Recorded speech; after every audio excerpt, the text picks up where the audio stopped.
everyone. Welcome back to Sports Broadcasting Center. I'm Luke Garvey along with Mason Miller and John Parker.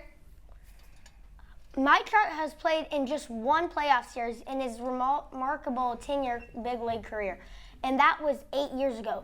But this might be the year. Trout and reigning American League MVP Shohei Ohtani make a run in October for the Los Angeles Angels.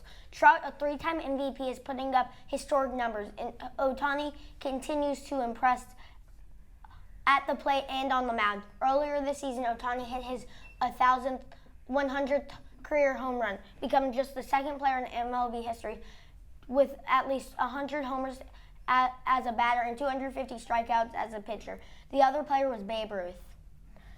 The Memphis Grizzlies might be a small market team, but they plan to do whatever it takes to keep Ja Morant in the fold. The NBA All-Star and Most Improved Player in 2022 is eligible for a 5-year maximum contract extension.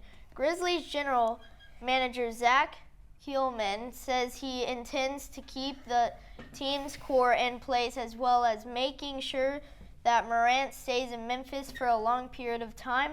Morant ranked 9th among players in the league. March Madness this season and led the team to its highest playoff seeding ever at number 2 in the Western Conference before being eliminated by the Golden State Warriors. Sale of the Denver Broncos could reach $5 billion, but there's no shortage of billionaires to buy the NFL franchise.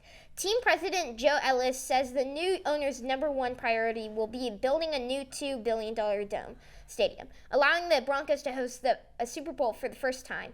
Chelsea, the Premier League soccer team, sold for the $3.1 billion in May, the most ever paid for a team in any sport. NBC's Sunday Night Football, the number one show on television for 11 years in a row, has named the first female lead host of Football Night in America. Maria Taylor debuted on the studio show last year as co-host with Mike Tirico, but will take over this season, with Tirico moving into the booth to handle play-by-play. Taylor joined NBC Sports last year after falling to work out of contract with ESPN. The NFL kicks off the 2022 season on NBC September 8th when the defending Super Bowl champions Rams host the Buffalo Bills. We are just months away from the World Cup in Qatar. The United States men's national team will be back on the global stage after missing out on the 2018 World Cup in Russia. The U.S. faces England in its opening match. The two nations have formed quite a rivalry over the years. In 1950, the United States pulled off one of the greatest upsets in World Cup history, winning 1-0. The heavily formed Brits. Only 4 Americans returned from the disappointing 2018 team, including Chelsea star forward Christian Pulisic.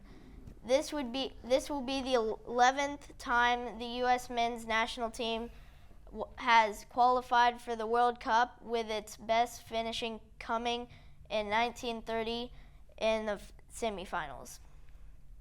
The college football season is fast approaching, but the Southern East Conference is looking ahead to 2025 when Oklahoma and Texas join the SEC, making it a new 16-team super conference.